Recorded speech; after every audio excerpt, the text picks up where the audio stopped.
Hi everybody, I am Auriela McCarthy. I am the author of The Power of the Possible.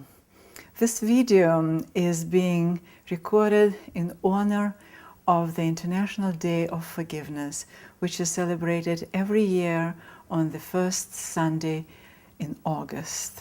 If you make a choice to forgive yourself, if you make a choice to forgive others in your life, those that you have not yet been able to forgive or have chosen to forgive, forgiveness, if it's real and if it actually takes place, will have a lasting effect. It will not go away, and it will change you and change your life in the most essential, in the most profound way. You will experience change at the core level of being.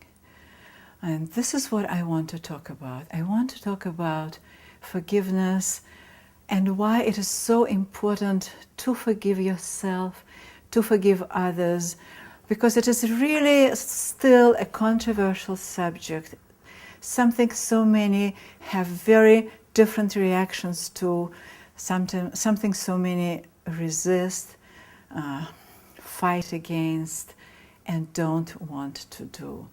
So I'll get back to this. Ever since the book The Power of the Possible has been released, and it's been now a few months, I have done quite a number of radio talk shows. I've been interviewed by very many people on the radio, and why I'm bringing this up now is almost invariably I am being asked the same question. And the question is this: what can we do to get happy right now? What can we suggest to our listeners? What would you suggest to our listeners as to what they can do to get happy right now? And I usually answer, because actually there are two things that we can do to get happy right now and to switch out of whatever dark mood we are in. And these two things are, number one, stop feeling sorry for yourself. Catch yourself, ask yourself a question: am I feeling sorry for myself? In most cases, it will be yes. And if indeed it is, sometimes just realizing it is enough. And then choosing to stop, get out of this mood right away. This is number one. That's what I usually suggest. And number two, switch to gratitude. There are always things that you can be grateful for, the obvious things and less obvious things. And even if it appears in this state that you find yourself in, that there are nothing for you to be grateful for, which is of course not true. Be grateful for the sunshine. Be grateful for the rain if it is raining. Rain is so peaceful. Rain is so calming for the nervous system. Be grateful for the fog. It is so mysterious, it's so mystical, it's so healing for the soul. Be grateful for a cup of hot tea or coffee in your hands that is now warming your hands. Be grateful for the smile of a stranger that has just passed you by and said hello. There are always things to be grateful for. These are the two suggestions that I usually make as to what to do to start feeling happy right now. We should be asking a different question. And the question we should be asking is not how to get happy right now, what I should do, but why is it that we're not happy if we're not? And so many people are not happy. We look at people who, to our minds, have everything anybody can want to have. Outwardly, it appears that they have it all the outward success, a perfect picture, a very pretty picture.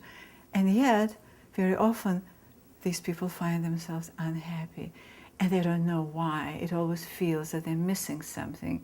It always feels that they're wearing a mask, afraid to be found out. And of course it is not always so, and not true of everyone.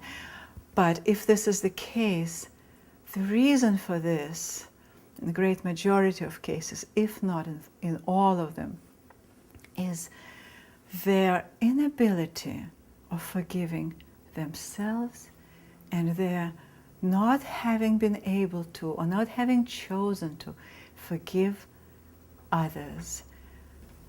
There is something that happened in their past, something that has been done to them that they have not forgiven. There's something that happened in their past, very distant past or very recent past, that they have done, that they have not been able to forgive themselves for. They have not been able to let go, either because they didn't feel that they have a right for this, either because they don't feel that they deserve to be forgiven, they have judged themselves very severely for what they've done, or because they simply have not found a way how to do it. And that brings up another question. There are so many misconceptions around forgiveness. And one of them is that so many people, so many of us, view forgiveness as a weakness. If I forgive, then I will be considered weak. Then I will consider myself weak, which of course is not true. Only a very powerful person can find the courage, can find the depth of heart and spirit and understanding and a compassion of the heart to forgive. And another misconception is very, very prevalent among so many of us, is if I forgive, then I will be expected to start seeing these people of that person again, to start or to renew a relationship with them. And I have no desire and no interest of ever doing that. And this again is a misconception. It is not true.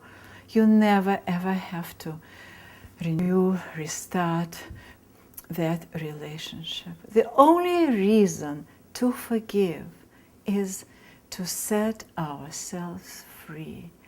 Because as long as we have not forgiven, as long as there are still people in our past that we have not forgiven, as long as there are things inside of us that we have not forgiven ourselves for, we are not really free.